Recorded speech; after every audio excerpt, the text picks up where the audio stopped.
tujuan untuk memperoleh laba, diperlukan penyusunan perencanaan dan pengendalian biaya yang cermat dan teliti agar dengan semua tujuan perusahaan dapat tercapai dengan baik. Teman-teman semuanya, untuk itu pihak manajemen memerlukan anggaran sebagai alat perencanaan laba dan pengendalian biaya. Perlu kita ketahui, anggaran merupakan rencana kerja yang dinyatakan secara kuantitatif yang diukur dalam satuan moneter, standar, dan satuan ukuran lainnya yang mencakup jangka waktu 1 tahun.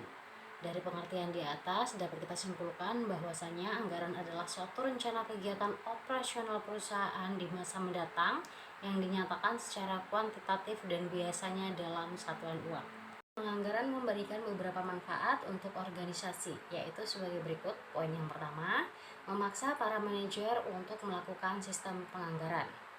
Karena mereka harus secara teratur menilai kinerja karyawan dan tim mereka. Contohnya, jika ada karyawan yang kinerjanya di bawah standar, manajer harus mengambil tindakan untuk memberikan pelatihan atau memberikan umpan balik yang sesuai. Poin yang kedua, yaitu menyediakan informasi yang dapat digunakan untuk memperbaiki pengambilan keputusan. Dengan sistem penganggaran ini, manajer memiliki data konkret tentang kinerja karyawan dan tim mereka. Informasi ini dapat digunakan untuk membuat keputusan yang lebih baik terkait promosi, bonus, atau pengembangan karyawan. Adapun contohnya, yaitu jika sistem penganggaran menunjukkan bahwa seseorang karyawan memiliki kinerja yang sangat baik dalam proyek tertentu. Poin yang ketiga, yaitu menyediakan standar evaluasi kinerja. Dengan adanya sistem penganggaran ini, organisasi memiliki standar yang jelas untuk mengevaluasi kinerja karyawan. Contohnya, yaitu jika standar yang diterapkan adalah produktivitas tertentu dalam suatu bulan, maka karyawan dan manajer dapat menggunakan standar ini sebagai tolak ukur kinerja. Poin yang keempat, yaitu memperbaiki komunikasi dan koordinasi. Sistem penganggaran memperbaiki komunikasi dan koordinasi antara manajer dan karyawan karena memungkinkan untuk umpan balik yang terstruktur dan terjadwal. Contohnya, yaitu dalam proses penilaian kinerja tahunan.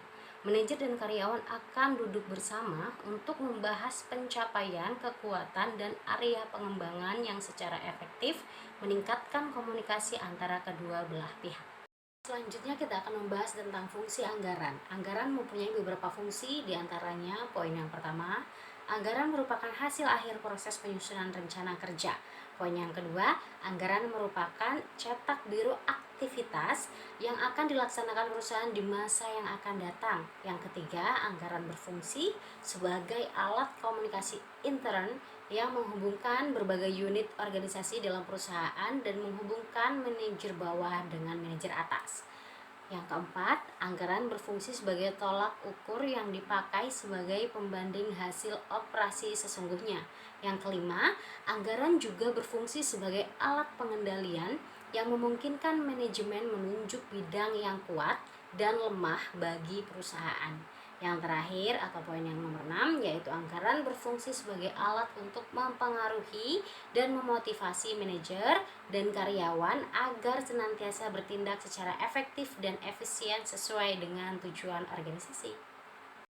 Di slide kali ini akan membahas tentang jenis-jenis anggaran. Poin pertama ada anggaran penjualan. Anggaran penjualan atau sales budget adalah proyeksi yang menunjukkan perkiraan penjualan setiap produk dalam unit dan rupiah. Contohnya, anggaran penjualan genteng beton Multiprima untuk tahun anggaran yang berakhir di 31 Desember 2013. Pada perusahaan yang memproduksi beberapa jenis produk, perkiraan penjualan harus dibuat untuk setiap jenis produknya. Jika perusahaan menggunakan beberapa saluran distribusi, maka perkiraan penjualan harus diperinci menurut saluran distribusinya, misalnya pedagang besar dan pedagang eceran. Analisis penjualan menurut saluran distribusi akan menunjukkan kontribusi setiap saluran terhadap penjualan dan laba bersih. Apabila persentase laba bersih penjualan dari pedagang lebih rendah, maka perusahaan dapat mengubah saluran distribusinya. Dalam kasus tersebut, perusahaan dapat membuka outlet untuk memasarkan produknya sendiri daripada menjual pada pedagang besar. Anggota penjual menunjukkan penjualan perusahaan berfluktuasi menurut musim. Sebagian besar penjualannya, yaitu 75%, dilakukan pada kuartal 2 dan 3. Perusahaan juga memperkirakan harga jual genteng beton meningkat dari 70 per unit pada kuartal 2 menjadi 80 pada kuartal 3. akibat terjadinya perubahan harga dalam 1 tahun anggaran. Maka pada kolom yang menunjukkan aktivitas 1 tahun digunakan harga rata-rata sebagai berikut. Bisa dilihat di atas ya teman-teman semuanya. Selanjutnya ada anggaran produksi. Banyaknya genteng beton yang diperlukan untuk permintaan penjualan pada setiap kuartal dan selama 1 tahun. Jika perusahaan tidak memerlukan persediaan, jumlah genteng beton yang harusnya diproduksi sama dengan jumlah yang dijual. Bagi perusahaan yang menerapkan GIT, oleh karena pesanan dari pelanggan yang memicu produksi, maka unit yang dijual sama dengan unit yang diproduksi. Namun demikian, pada umumnya anggaran produksi perlu mempertimbangkan keberadaan persediaan awal dan akhir. Contohnya kebijakan PT Multiprima yang menetapkan persediaan akhir genteng beton pada setiap kuartal sebagai berikut. Yang ketiga ada anggaran pembelian bahan baku. Setelah anggaran produksi selesai disusun, kemudian dapat disusun anggaran bahan baku, tenaga kerja langsung, dan overhead. Anggaran pembelian bahan baku disusun dengan format yang sama dengan anggaran produksi. Jumlah anggaran pembelian bahan baku didasarkan pada jumlah bahan baku yang dibutuhkan untuk produksi dan persediaan bahan baku. Sebagai contoh, sebuah genteng beton membutuhkan 0,26 kilo bahan, dan bahan-bahan tersebut adalah semen, pasir, dan air. Campuran bahan tersebut relatif sama untuk sebuah genteng beton. Perkiraan penggunaan setiap jenis bahan untuk produksi dapat dihitung dengan cara jumlah bahan yang diperlukan per unit output dikalikan jumlah unit output yang diproduksi. Setelah perkiraan penggunaan bahan dihitung, pembelian bahan dihitung dengan rumus berikut. Persediaan akhir bahan baku diinginkan perkiraan penggunaan bahan baku dikurang persediaan awal bahan baku, biaya pembelian bahan baku per unit dikali biaya pembelian per unitnya. Berikut di bawah disertakan tabel. Di sini ada nomor 4, anggaran tenaga kerja langsung. Berikut ini disajikan untuk memperjelas suatu gambaran mengenai anggaran tenaga kerja PT Multiprima di tahun ini membuat 100 buah. Jam kerja langsung yang dibutuhkan untuk setiap genteng adalah 0,015. Berdasarkan hal tersebut, jam kerja langsung PT tersebut tahun ini akan membuat 100 buah genteng beton. Jam kerja yang dibutuhkan hanya 1,5 jam. Nah, berdasarkan hal ini, PT Multiprima akan menggunakan tarif jam yang sama dengan digunakan yang sekarang untuk menyusun anggaran tahun yang akan datang. Hubungan tersebut dapat berubah jika perubahan menerapkan pendekatan baru dalam produksi dengan rumus anggaran tenaga kerja yang diproduksi itu dikali jam tenaga langsung per unit dikali tarif upah tenaga per jam seperti yang disajikan menurut anggaran produksi, seperti contoh misalnya 800 perak per jam. Nah, adalah rata-rata upah yang dibayar kepada tenaga kerja. Jumlah tersebut merupakan jumlah rata-rata sehingga terdapat perbedaan tarif upah karyawan. Nah, nanti di slide ini akan menjelaskan data PT Multiprima secara langsung. Dan di nomor 5, anggaran overhead atau anggaran overhead budget. Nah, menunjukkan perkiraan semua biaya unsur produksi yang bersifat tidak langsung. Unsur-unsur overhead berbeda dengan bahan baku dan tenaga kerja langsung yang di atas. Nah, pada unsur-unsur overhead ini terdapat hubungan input atau output yang mudah diidentifikasi. Biaya overhead terdiri atas 2 jenis, yaitu biaya variabel dan biaya tetap. Biaya overhead variabel adalah semua unsur biaya overhead yang jumlahnya berubah secara profesional mengikuti perubahan aktivitas. Kayak contoh biaya overhead variabel yaitu kayak perlengkapan tenaga tidak langsung dan utilitas pabrik. Terus sama contoh biaya overhead tetap itu yaitu gaji penyewa, terus sama sewa pabrik dan asuransi pabrik. Data biaya historis terdapat digunakan untuk menentukan perubahan overhead berdasarkan tingkat aktifanya. Nah, unsur-unsur biaya overhead variabel perlu diidentifikasi dan ditentukan tarif per unit aktivitas. Untuk mengetahui tarif overhead variabel per unit aktivitas, tarif semua unsur overhead variabel harus dijumlahkan OIRD-nya. Dan di nomor 6 itu anggaran persediaan akhir barang jadi. Anggaran persediaan barang akhir jadi itu bahasa Inggris atau Finished Goods Inventory Budget. Memberikan informasi yang diperlukan untuk menyusun anggaran neraca. Informasi tersebut juga akan menjadi input yang penting dalam penyusunan anggaran harga pokok penjualan untuk penyusun anggaran persediaan akhir barang jadi. Nah, biaya produksi yang diperlukan untuk menghasilkan sebuah genteng beton harus dihitung terlebih dahulu berdasarkan informasi dalam peraga 4,5, 4,6, dan 4,7. Biaya per unit genteng beton dan persediaan akhir yang dianggaran disajikan dalam peraga 4,8. Kayak rumus perhitungan anggaran persediaan akhir itu contohnya unit persediaan akhir dikali biaya per unit. Di nomor 7 ada anggaran harga pokok penjualan atau HPP. Persediaan awal barang jadi diasumsikan sebagai 35.500.000. Anggaran harga pokok penjualan dapat disusun berdasarkan data pada peraga 4,5, 4,6, 4,8 dan 4,7 dan 4,8. Anggaran harga pokok penjualan atau cost of goods sold budget pada peraga 4,9 digunakan sebagai input dalam menyusun anggaran laporan laba rugi. Rumus perhitungan anggaran harga pokok penjualan sebagai berikut. Nah, di next part adalah contoh anggaran harga pokok penjualan. Nomor 8 ada anggaran biaya pemasaran. Anggaran berikut yang perlu disusun oleh anggaran biaya pemasaran adalah anggaran tersebut menunjukkan pengeluaran yang direncanakan untuk aktivitas penjualan dan distribusi. Nah, seperti overhead, biaya pemasaran dapat dipecah ke dalam komponen tetap dan variabel. Unsur biaya pemasaran seperti komisi penjualan, biaya transportasi, dan perlengkapan akan berubah jumlahnya mengikuti aktivitas penjualan. Gaji karyawan staf pemasaran, depresiasi peralatan kantor pemasaran, dan iklan merupakan biaya tetap.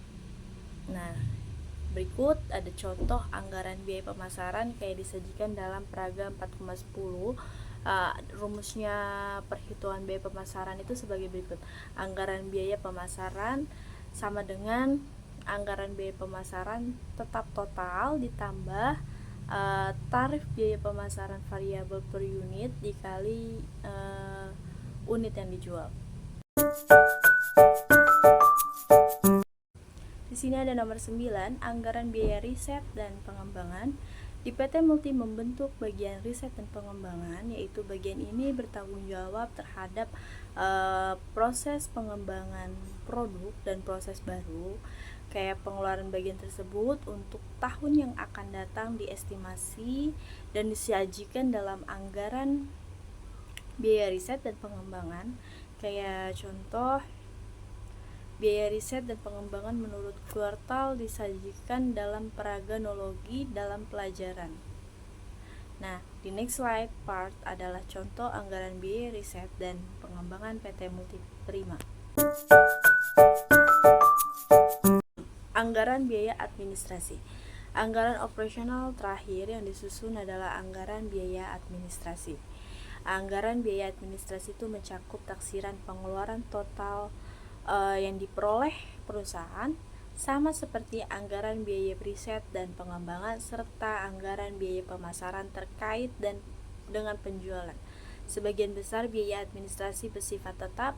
Biaya tersebut meliputi gaji staf, depresiasi gedung dan peralatan kantor pusat, honor, layanan hukum, dan lain-lain.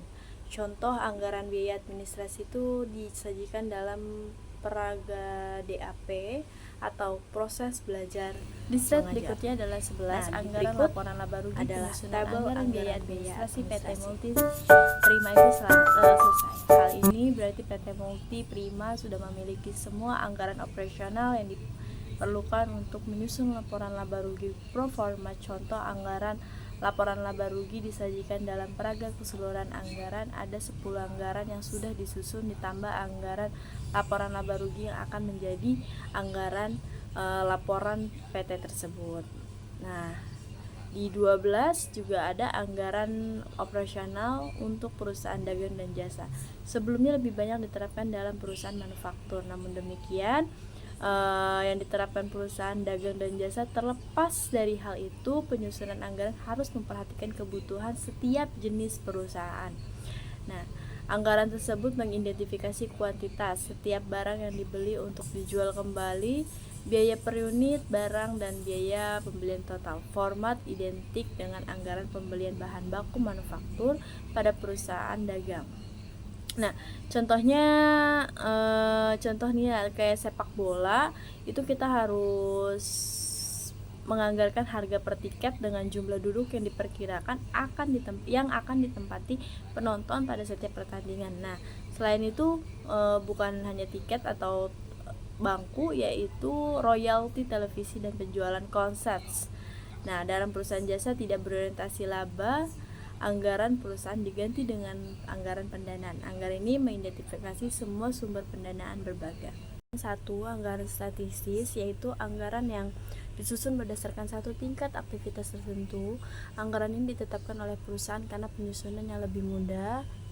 Dari Amin Widya Juta Tunggal kayak menyatakan bahwa anggaran statistis merupakan anggaran yang memuat perkiraan biaya yang didasarkan pada satu volume atau tingkat kegiatan. Definisi lain dikemukakan oleh Apandi Nasehatun bahwa anggaran statistis merupakan anggaran yang disusun untuk suatu periode tertentu ketika volume output produksi telah ditentukan dan berdasarkan volume tersebut direncanakan venue atau cost dan expenses. Nah, keuntungannya dan kelemahannya itu kayak sebagai alat perencanaan untuk cukup banget memadai di mana pelaksanaan anggaran aktivitas yang harus dicapai dan sumber daya dialokasikan mencapai tingkat aktivitas tersebut.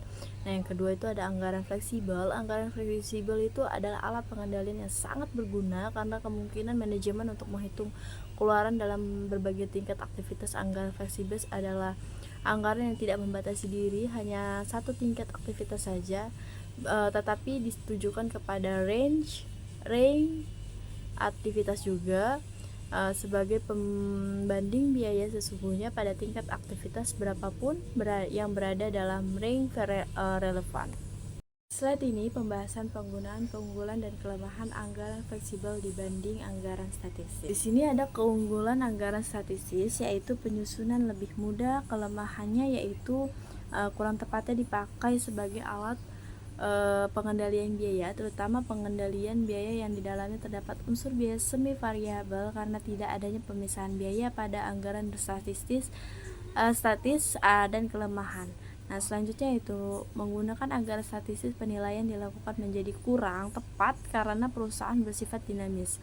Sedangkan keunggulan anggaran fleksibel yaitu dapat dipakai sebagai alat perencanaan laba yang lebih baik dan dapat digunakan untuk menganalisa penyimpanan yang lebih baik. Dan anggaran fleksibel juga mempunyai kelemahan juga, kayak penyusunan lebih sulit dan memerlukan dana yang lebih banyak karena harus memisahkan antara biaya tetap dan biaya variabel.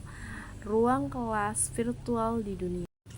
Anggaran yang sering digunakan untuk menilai kinerja para manajer, bonus, kenaikan gaji, dan promosi adalah hal yang dipengaruhi oleh kemampuan seorang manajemen untuk mencapai atau melampaui tujuan yang direncanakan. Nah, seperti A, umpan balik yang sering atas kinerja, atau B, insentif uang dan bukan uang, C, anggaran partisipatif, yang E, keterkendalian biaya, yang F, berbagai ukuran kinerja. Next, kali ini saya akan membacakan tentang kesimpulannya. Simak baik-baik ya teman-teman semua. Jadi kesimpulannya adalah perlunya suatu anggaran oleh manajemen adalah untuk dapat menjabarkan perencanaan, pengawasan, pengendalian, koordinasi, dan sebagai pedoman kerja secara sistematis. Selain itu juga untuk mengetahui penyimpangan-penyimpangan yang terjadi dan yang terpenting untuk meningkatkan tanggung jawab dari masing-masing karyawan atau pegawaian atas pekerjaan yang menjadi kewajibannya. Penyusunan anggaran perusahaan yang baik dan akurat akan berpengaruh terhadap operasional perusahaan. Dengan menyusun anggaran, perusahaan mempunyai pedoman dan panduan untuk melangkah ke depan, sehingga perusahaan sudah siap menghadapi segala medan yang ditempuh selama dalam perjalanannya. Perusahaan pun sudah siap dan mengetahui apa yang perlu dilakukan. Halo teman-teman, makasih ya udah nonton dari awal sampai akhir. Semoga video bermanfaat. Jangan lupa like, subscribe, komen, dan share. Audio Jungle.